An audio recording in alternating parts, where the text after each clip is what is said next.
warahmatullahi wabarakatuh. Kami dari kelompok 2 akan mempresentasikan dana indoor yang kami buat. Dana indoor yang kami buat merujuk pada metode pembelajaran yang akan digunakan pada saat proses pembelajaran, yaitu metode sentra. Metode sentra adalah metode pendidikan yang bertumpu pada konsep bermain sebagai cara mendidik. Sentra adalah wadah yang abstrak tempat guru menyediakan berbagai rangkaian kegiatan untuk anak bermain. Baiklah, selanjutnya akan dijelaskan secara detail oleh rekan saya, yaitu Dwi Anggraini. Baik, langsung saja. Pada saat kita memasuki pintu utama, kita akan langsung disuguhkan oleh area bermain anak.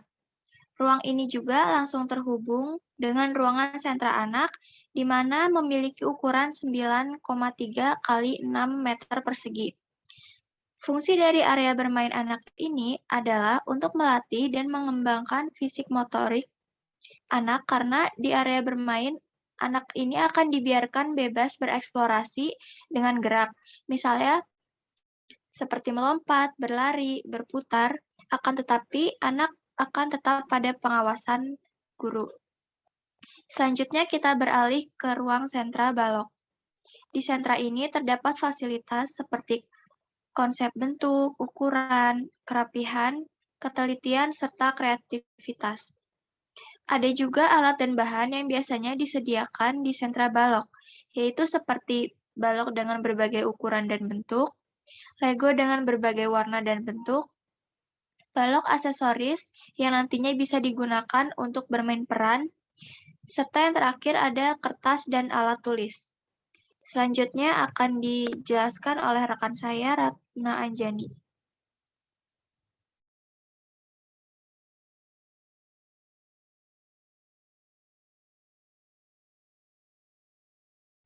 Baik, selanjutnya kita masuk ke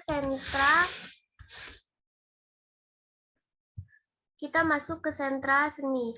Nah, sentra seni di sini dibagi menjadi dalam seni musik, seni tari, seni kriya, atau seni pahat. Penentuan sentra seni yang dikembangkan tergantung pada kemampuan satuan pendidikan anak usia dini. Tetapi disarankan minimal ada 2 kegiatan yang dikembangkan di sentra seni, yaitu bisa seni musik dan seni kriya.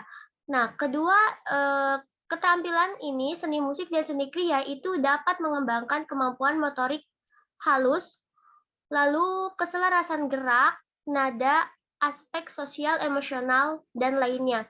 Kemudian kita masuk ke sentra IMTAK. Di sini ada sedikit typo.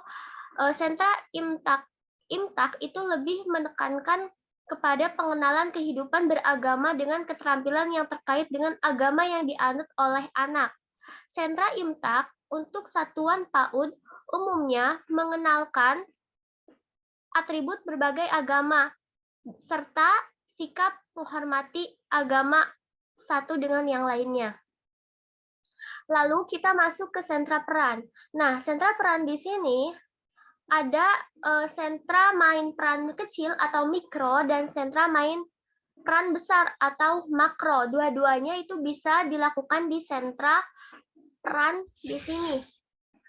Untuk main peran kecil itu mengembangkan kemampuan berpikir abstrak, kemampuan berbahasa, sosial emosional, lalu ada menyambungkan pengetahuan yang sudah dimiliki dengan pengetahuan baru dengan menggunakan alat main peran berukuran kecil, atau itu untuk mengembangkan aspek kognitif anak. Nah, alat dan bahan sentra main peran kecil atau mikro itu bisa berbagai miniatur mainan, lalu miniatur alat rumah tangga, lalu miniatur mini alat kedokteran, kemudian mainan mini alat transportasi, dan lain sebagainya, disesuaikan dengan tema pembelajaran apa yang akan diajarkan oleh kepada anak.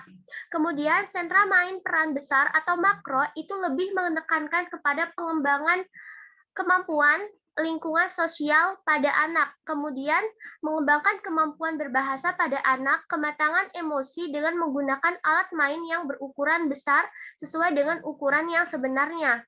Alat dan bahan sentra main peran besar atau makro itu bisa mainan untuk pasar-pasaran, rumah-rumahan, dokter-dokteran, kegiatan pantai, kegiatan nelayan, tukang-tukangan, dan lain sebagainya.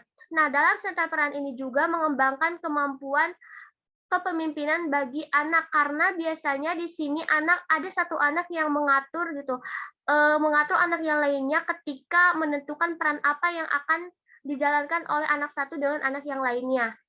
Nah, selanjutnya akan dijelaskan oleh teman saya Ruslige. Silahkan. Baik, selanjutnya kita beralih ke ruang kelas. Ruang kelas ini terdapat dua ruangan, yaitu ruang kelas A dan ruang kelas B. Untuk ruang kelas A itu untuk anak usia 4-5 tahun, dan ruang kelas B untuk anak usia 5-6 tahun. Masing-masing ruangan tersebut memiliki ukuran 5 kali 3 meter persegi. Ruang kelas ini berfungsi sebagai tempat anak-anak belajar. Di dalam ruang tersebut tersedia meja serta kursi untuk anak melakukan kegiatan belajarnya. Dan untuk pembelajaran yang digunakan yaitu model pembelajaran berkelompok. Selain meja dan kursi, dalam ruang tersebut juga terdapat berbagai pajangan-pajangan hasil karya anak. Jadi setiap hasil karya anak yang dibuat oleh anak boleh dipajang dalam ruangan kelas tersebut.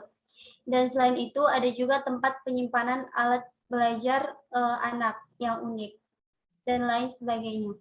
Selanjutnya akan disampaikan oleh rekan saya Audi. Baik, selanjutnya ada ruangan UKS. Ruangan UKS memiliki ruang 2,5 kali 2,8 meter persegi yang berisi P3K untuk anak yang mungkin saat dalam pembelajaran berlangsung mengalami cedera seperti terjatuh. Lalu terdapat obat-obatan untuk anak usia dini juga yang disediakan di dalam UKS. Selanjutnya ada ruangan perpustakaan yang memiliki luas ruang 2,5 kali 2,8 meter persegi dan terdiri dari buku-buku dongeng dan buku-buku pengetahuan lainnya yang dapat melatih imajinasi anak dan literasi anak. Selanjutnya ada gudang yang memiliki luas ruang 2,5 kali 2,8 meter persegi yang berisi alat-alat yang sudah tidak terpakai atau yang sudah tidak layak dipakai. Selanjutnya ada toilet yang luas ruang 2,5 kali 2,8 meter persegi yang memiliki dua pintu. Yang pertama untuk buang air kecil dan pintu kedua untuk buang air besar.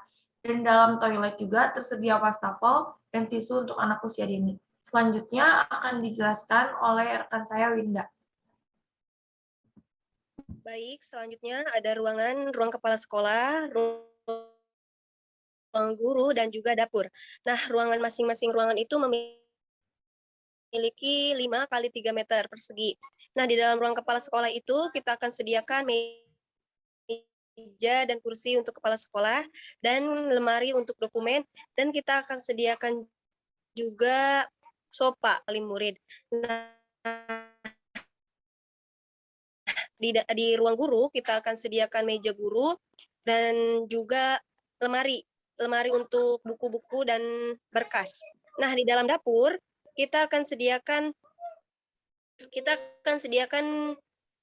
kitchen set, lalu wastafel dan juga kompor. Di dalam dapur ini kita ada toilet juga. Terima kasih.